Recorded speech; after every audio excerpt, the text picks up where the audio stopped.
boys and girls, Miss Lawrence is back to read another story with you guys today.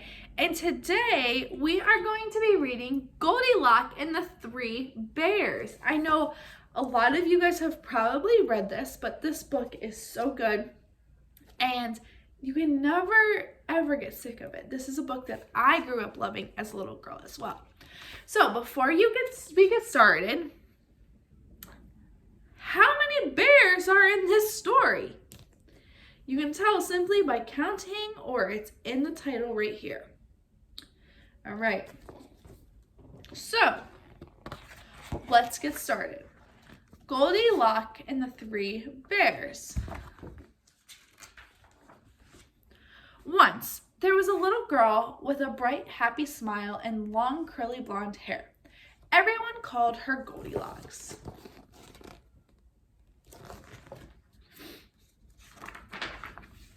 Goldilocks lived in a cottage by the edge of the woods, always curious.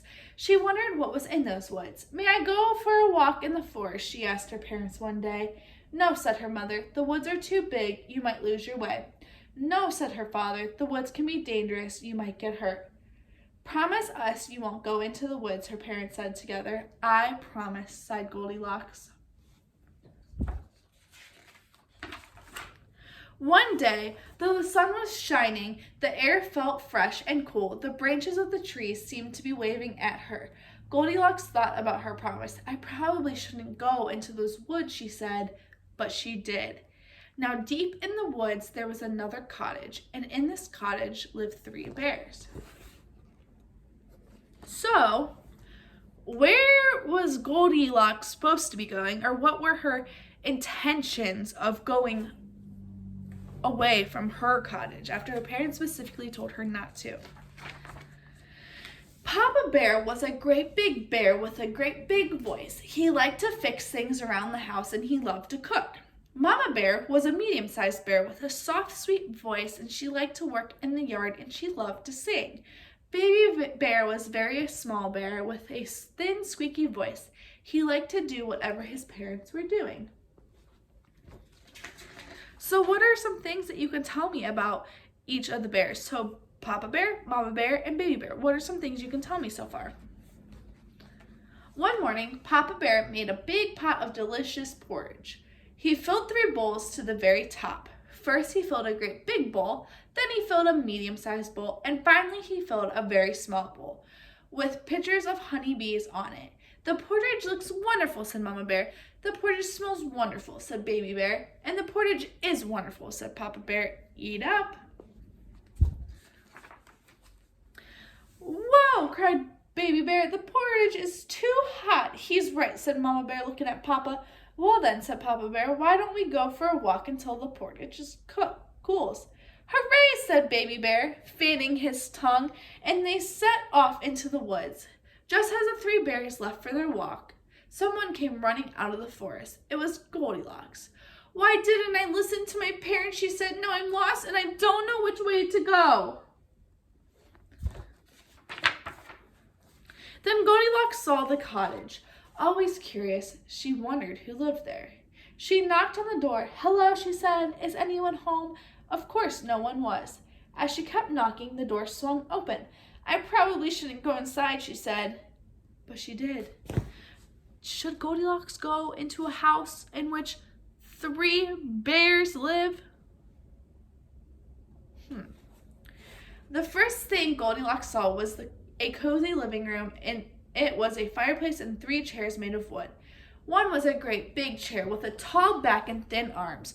One was a medium-sized chair. It glowed in the light and had soft, fluffy cushions. And one was a very small chair with butterflies painted on it. Goldilocks suddenly realized that her feet hurt. "This isn't my house," she said. "I probably shouldn't sit in these chairs," but she did. First, she sat in the great big chair. The scratchy wood left splinters in her bottom. "Ouch," she said. "This chair is too rough." Next, Goldilocks sat in the medium-sized chair. The chair was so slippery, she slipped right off. "Whoops," she said. "This chair is too smooth." Finally, she sat in the very small chair. "Ah," sighed Goldilocks. "This one is just right." Crash! The chair broke into all the small pieces. "Oh no," said Goldilocks, "look what I've done. I have to leave."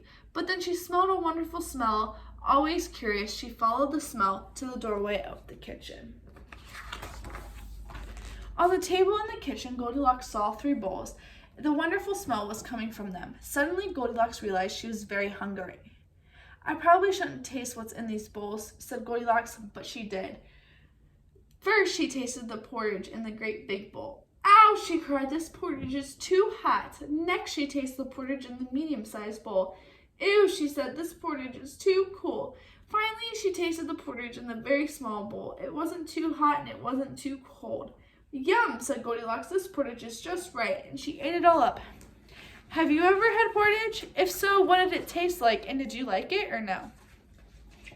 Now Goldilocks saw a stairway leading up to another floor of the cottage. Always curious, she wondered what was at the top of the stairs. "I probably shouldn't go up there," she said, but she did. At the top of the stairs, Goldilocks saw 3 beds. One was a great big bed that was painted blue, one was a medium-sized bed that was painted red, and one was a very small bed with a blue and red frame. Suddenly, Goldilocks realized that she was feeling very sleepy. "I probably shouldn't try those beds," she said, but she did. First, she tried the great big bed. Her head went down with a thunk. "Irk," she said, "this bed is too hard." Next, she tried the medium-sized bed. This time, she almost disappeared. She could barely breathe. "Umph," said Goldilocks, "this bed is too soft." Finally, she tried the very small bed. It wasn't too hard and it wasn't too soft.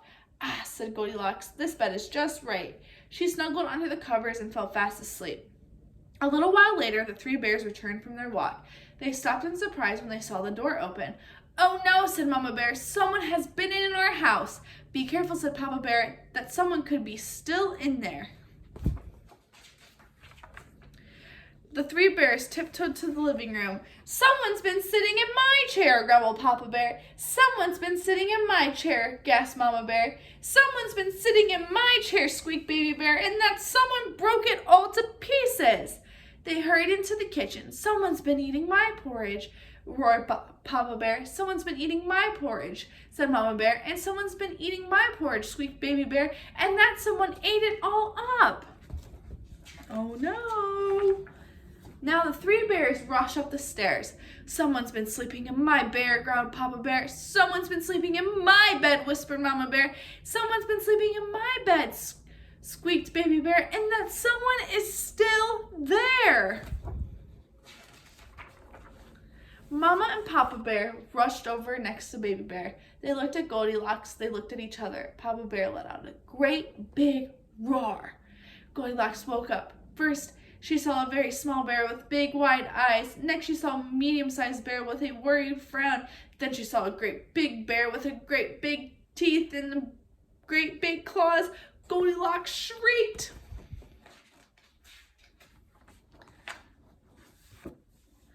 Goldilocks jumped out of the bed, rushed across the bedroom, leaped down the stairs, and ran through the kitchen, raced across the living room, and bursted out the door. She ran and ran and ran until she saw her own cottage through the trees at the edge of the forest. Her mother and father were standing in the doorway. Goldilocks ran up to them. "We've been worried," they said, giving her a hug. "I'm sorry," said Goldilocks. "I should have listened to you, but at least you're safe," said her father. "Come in the house. I'll make you something to eat." The next day, Goldilocks sat out on her front step again. She could see the forest. The trees seemed to smile at her. "I probably shouldn't ever go into the woods again," she told herself. But is she gonna go out in the woods again? All right. So, how did you guys like that story? I loved it. So I want you guys to think of the things that Goldilocks did throughout the story. Have you ever done anything like that? Or do you know anyone that has? Was what she did wrong? Like, should she have ever walked into the house? All of her actions not only put her in harm's way, but she ruined Baby Bear's chair. Like, what should have been done differently in this story? What do you think Goldilocks should have done instead? All right. Well, boys and girls, our time here is over, and I had so much fun reading Goldilocks and the Three Bears with you guys. So I am going to get off here and go read another story with my friends, and I cannot wait to see you all again. Have a great night, you guys. Bye!